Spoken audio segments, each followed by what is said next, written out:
Adelante, doctor. Muchas gracias, doctora. Muy complacido de estar en esta ciudad y obviamente atender esta invitación tan especial. Yo le decía a mis compañeros cuando venía en carretera que cuando uno tiene dificultad para aprender le toca estudiar bastante. Entonces ahí ven pues que me ha tocado estudiar mucho, ¿ok? Vamos a hablar, inicialmente me invitaron a hablar de hirsutismo. Yo planteé la posibilidad de que habláramos un poquito más de síndrome de ovario poliquístico y riesgo reproductivo, pero definitivamente cuando vamos a buscar la literatura nos encontramos que sí es obviamente un riesgo reproductivo importante, pero también significa un riesgo en otras esferas de la atención en salud que obviamente no podemos dejar de mencionar. Por eso quiero cambiar un poquito el enfoque y vamos a hablar de síndrome de ovario poliquístico, no solo un problema reproductivo, sin alejarnos un poquito de él, tratarnos de ceñirnos, doctora, que se me puso tan estricta, al tiempo. Me tocó casi a hora de almuerzo y faltan otros dos conferencistas. Vamos a tratar de ajustarnos lo más que podamos. Yo tengo calculado más o menos 5 diapositivas por minuto, alcanzo a terminar. Tengo que hacer la declaración de que no tengo ninguna relación con industria farmacéutica ni productos específicos que me hagan sesgar la información que les voy a compartir en esta charla.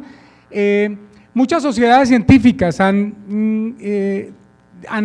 identificado la importancia desde hace muchos años de estudiar este tema, específicamente los trastornos hiperandrogénicos, y una de ellas es la Sociedad de Exceso de Andrógenos y Síndrome de Ovario Poliquístico, que es una sociedad internacional de la que pertenezco desde hace más o menos unos 10 años, y realmente se trabaja percibiendo la necesidad de investigar respecto a los trastornos hiperandrogénicos y el síndrome de ovario poliquístico como su principal causa.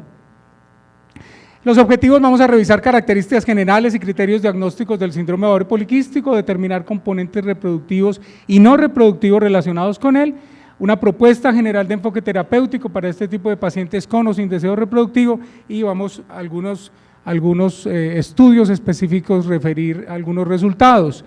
Del 2012 al 2016, inicialmente la progresión e interés de estudiar sobre estos temas ha crecido bastante. Uno va y encuentra 8.000 publicaciones, ahorita 13.000 publicaciones, y aproximadamente 30 o 35% de ellas hablan de relacionados específicamente con reproducción, pero el resto hablan de la importancia de determinar esto como un factor de riesgo desde el punto de vista metabólico. Por eso no puedo dejar de mencionarlo. Entonces, para definir el síndrome de ovario poliquístico, es un desorden heterogéneo caracterizado por exceso funcional de andrógenos y disfunción ovulatoria o la presencia de ovarios poliquísticos. Es un diagnóstico de exclusión relacionado con repercusiones en la función reproductiva y metabólica, y es la primera causa de infertilidad no ovulatoria. También es la primera endocrinopatía en la mujer en edad reproductiva. Es una patología de etiología desconocida, multifactorial, afecta del 6.5 al 13% de las mujeres en edad reproductiva, de acuerdo con unos criterios específicos de definición que ahorita vamos a revisar un poquito en qué se diferencian, pero que puede subir al 25%, dependiendo de los criterios específicos como lo definimos. Pero si vamos a la definición inicial que yo les mencioné, con seguridad vamos a tener una prevalencia más o menos aproximada alrededor del 13%. Está asociada con resistencia a la insulina, hiperinsulinemia compensadora, afecta esta del 50 al 70% de estos pacientes. La hiperinsulinemia es un importante determinado de la disfunción reproductiva y metabólica de este tipo de pacientes, y se han encontrado algunos componentes del síndrome metabólico en pacientes con síndrome de ovario poliquístico. Se asocia con obesidad. Mucho cuidado cuando yo digo se asocia o se define como, porque muchas veces confundimos la patología o lo que aproximamos a los signos y síntomas que se refiere al síndrome con otras asociaciones, que son factores de riesgo asociados pero independientes, tanto metabólico, desde el punto de vista metabólico, como reproductivo. Entonces se asocia con obesidad en el 60%, y hay estudios que muestran claramente que la obesidad puede ser un factor detonante en un momento determinado de algunos factores relacionados con el síndrome y otros, pero no es un agente causal. Se asocia con esteatohepatitis no alcohólica, tiene el doble de prevalencia. La dislipidemia es muy frecuente, principalmente el incremento en los LDL y triglicéridos, y la mayoría de pacientes son normocolesterolémicas, pero tienen un nivel de HDL bajo, principalmente las mujeres. Ese factor es muy importante desde el punto de vista de riesgo cardiovascular. Y hay factores inflamatorios que se han identificado asociados al síndrome metabólico y al mismo tiempo con síndrome de ovario poliquístico. Como todos han hablado de dinero, estos tipos de patologías a las cuales por su impacto en la salud general obviamente también tienen un impacto económico. Y más o menos en Estados Unidos se consumen 4.37 billones de dólares para el tratamiento de las patologías relacionadas con la disfunción reproductiva, sin contar con aquellas específicas relacionadas con la edad avanzada de la mujer que ha sido expuesta a niveles de estrógenos elevados por niveles de andrógenos elevados como precursores. Entonces, la prevalencia, considerando esto, más o menos en el mundo tenemos unos 101 millones, 5 millones en Norteamérica, y yo calculo que aproximadamente 1 millón de colombianas pueden estar cursando con el síndrome de ovario poliquístico. Es importante diferenciar lo que es ovario poliquístico de síndrome de ovario poliquístico, que es un error muy frecuente que encontremos. El diagnóstico realizado solamente con una ecografía, que ahí es donde los criterios empiezan a ser un poquito confusos, porque nos dice que una paciente con ovarios poliquísticos y que no le venga la menstruación, entonces es una paciente con síndrome de ovario poliquístico y hay que tener cuidado con eso. Entonces, el hallazgo de ovarios poliquísticos desde el punto de vista morfológico no es diagnóstico, ayuda en algunos componentes, pero no es diagnóstico. Y puede ser un hallazgo normal en el 15% de los pacientes, lo que no se sabe claramente si es un continuo ese hallazgo con la posibilidad de que cursemos con el síndrome de ovario poliquístico, y obviamente la relación con otras patologías por una resistencia a la insulina asociada o un defecto por receptor específico en el receptor de insulina y la hiperinsulinemia relacionada. Pero esto quiero mostrarles que no es lo mismo el hallazgo morfológico con la presencia del síndrome. Tiene una variabilidad en su prevalencia de acuerdo con la raza, lo que habla de factores genéticos. Tiene una variabilidad de prevalencia conforme a la exposición demográfica, lo que habla de factores medioambientales en estos estudios específicos. ¿Sí? Miren cómo la prevalencia anterior hablaba del 6.5 al 8, aquí hablamos hasta del 13% en pacientes mexicoamericanas, o sea, inmigrantes mexicanas que han estado en Estados Unidos expuestas al medio ambiente. ¿Sí? También hay características específicas diferentes en determinadas regiones. Las pacientes orientales específicamente tienen menos hirsutismo como factor, como criterio diagnóstico o como factor relacionado que las pacientes del Mediterráneo, que muchas son peluditas, muy bellas, pero peluditas. Las mujeres latinoamericanas también tienen tendencia a ser velluditas, ¿sí? Entonces, hay comportamientos y características, hay pacientes obesas con síndrome, pacientes delgadas con síndrome, pacientes de diferentes razas específicas que llevan que pueden presentar la patología. Recordemos rápidamente, la producción androgénica proviene de los ovarios y de la glándula suprarrenal, todas son prohormonas, los derivados de ellos para la formación de testosterona, y recordemos el metabolito activo es la dihidrotestosterona por transformación periférica de la 5-alfa reductasa, que es realmente la que es el efector final para las manifestaciones androgénicas desde el punto de vista cutáneo, no desde el punto de vista metabólico e incluso ovárico. Entonces, si consideramos estos orígenes de los andrógenos, si consideramos que son prohormonas y que igualmente esa testosterona es una prohormona para la síntesis estrogénica, nosotros vamos a inferir cuáles pueden ser los resultados en una paciente que pueda tener esa anormalidad de producción androgénica. Vamos a los criterios diagnósticos. ¿Cómo voy, mi doctora? En verde todavía, bien. Criterios propuestos, 1990, la paciente que tenga hiperandrogenismo e hiperandrogenemia, es decir, hirsutismo, calvicie o acné, o hiperandrogenemia, exceso de niveles de andrógenos en sangre, y la presencia de anovulación crónica, con exclusión de otros desórdenes que puedan causar esto. Esa fue la primera propuesta de mi profesor Ricardo Asís con su grupo en su momento para hacer el diagnóstico de síndrome de ovario poliquístico, y la mayoría de estudios de él van orientados con esa definición. Pero los europeos dijeron, hombre, venga a ver, apareció los criterios de Rotterdam y dijeron, la paciente que tiene ovarios poliquísticos o para nosotros la oligoanovulación es muy importante. Y una paciente puede ser oligoanovulatoria si tiene una morfología ovárica poliquística. Entonces ya dijeron que tenga dos de los siguientes. Aquí amplió el abanico. Aquí hay más o menos unos 6 fenotipos, aquí abro el abanico a 12 fenotipos. Y la Sociedad de Exceso de Andrógenos empezó a terciar y dijo, un momento, hay muchas pacientes con PCO, o sea, con ovarios poliquísticos morfológicamente, que no son oligoanovulatorias, y considerarlas como síndrome de ovario poliquístico puede llevar a confusión. Además, hay muchas causas de oligoanovulación que dan este tipo de morfología, entonces tratemos de equilibrar. ¿Cuáles son esas otras causas? El Cushing, que se asocia con hiperandrogenismo en este porcentaje alto, la hiperprolactinemia por la producción específica y la estimulación de prolactina. Que tenga barba, no es normal que tenga pelo en el pecho, ¿sí? Es importante y a muchas mujeres puede gustarle, y me he encontrado con muchas parejas que les gusta ese tipo de característica o fenotípica en su pareja, eso no hay problema, pero debemos descartar que esté cursando con una causa metabólica. Entonces tomamos 9 áreas, mire lo facilito, donde le nace pelo al hombre, donde no le nace a la mujer, ojo con eso para no mirar lo que no es. Entonces es el bozo, la barbilla, el pecho, la parte alta y baja del abdomen, la parte proximal de las extremidades, espalda y glúteos, punto. 9 áreas de 1 a 4. La doctora Jakubovic, por ahí la mencionaba el doctor John Jairo Jaramillo, hablaba de que una mujer con un pelo en cualquier parte donde no debería estudiar, donde debería estar, debería estudiarse.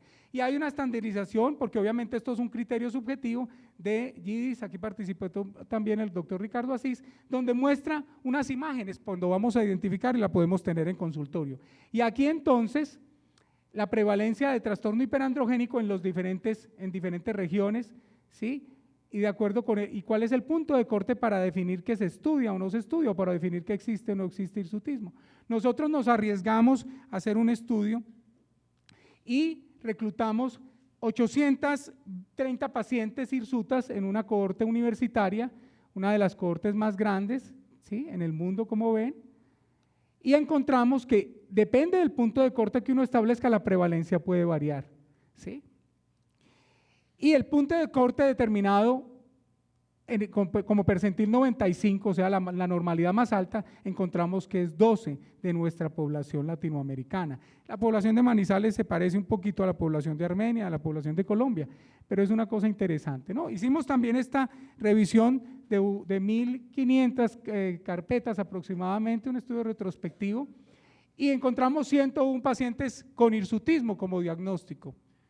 Y con síndrome de ovario poliquístico, perdónenme. Entonces uno puede inferir un poquito, la prevalencia es muy similar, pero 50 pacientes de ellas reunían una serie de características que descubrimos. Entonces hay que mirar que independiente del motivo de consulta de esas pacientes, uno podría encontrar que deberíamos estudiarlas. ¿Cuáles son las causas del hirsutismo? ¿Cuáles fueron? Y parecido a lo que dice la literatura en los otros estudios a nivel internacional, de nosotros hay pocos en Colombia, pero existe alguno en Bucaramanga, creo.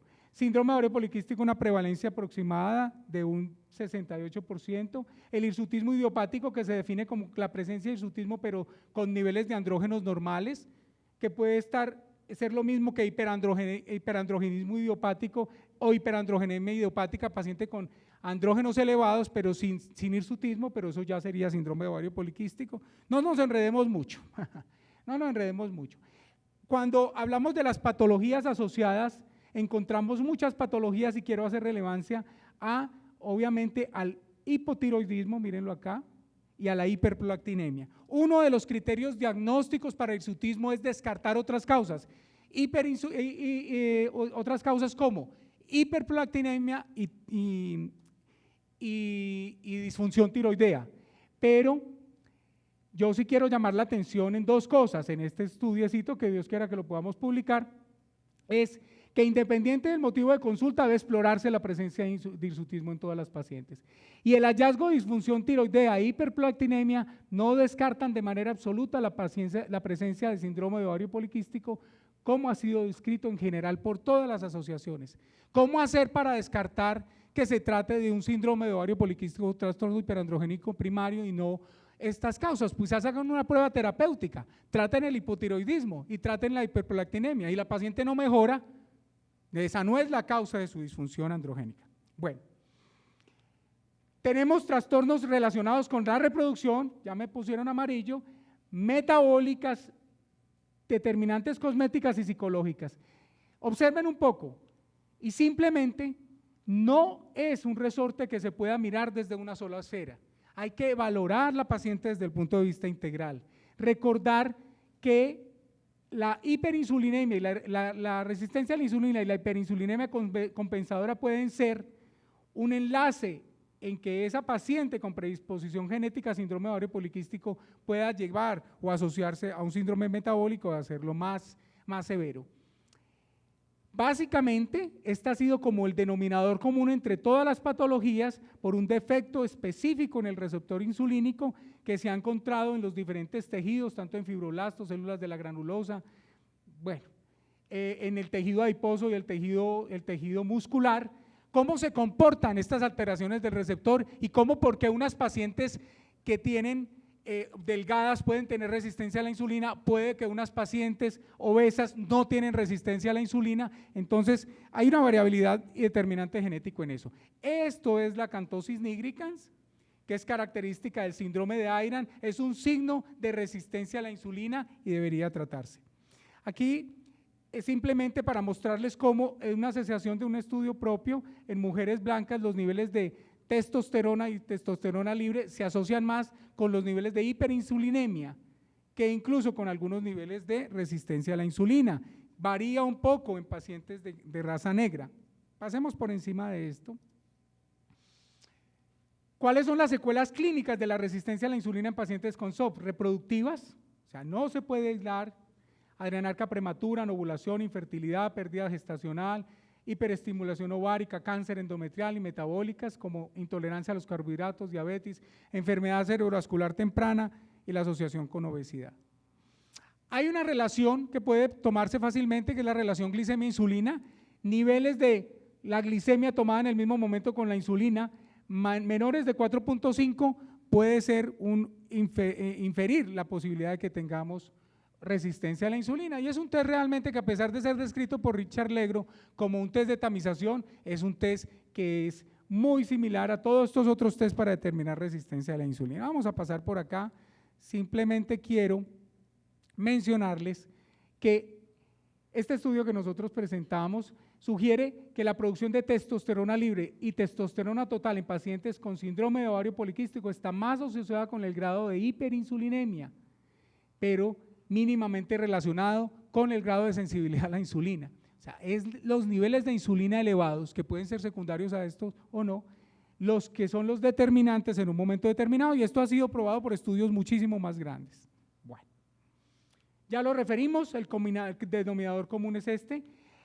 Los ovarios solos no incrementan el riesgo metabólico cuando se analiza el riesgo cardiovascular asociado con síndrome de ovario poliquístico, y estos estudios lo demuestran. ¿Sí?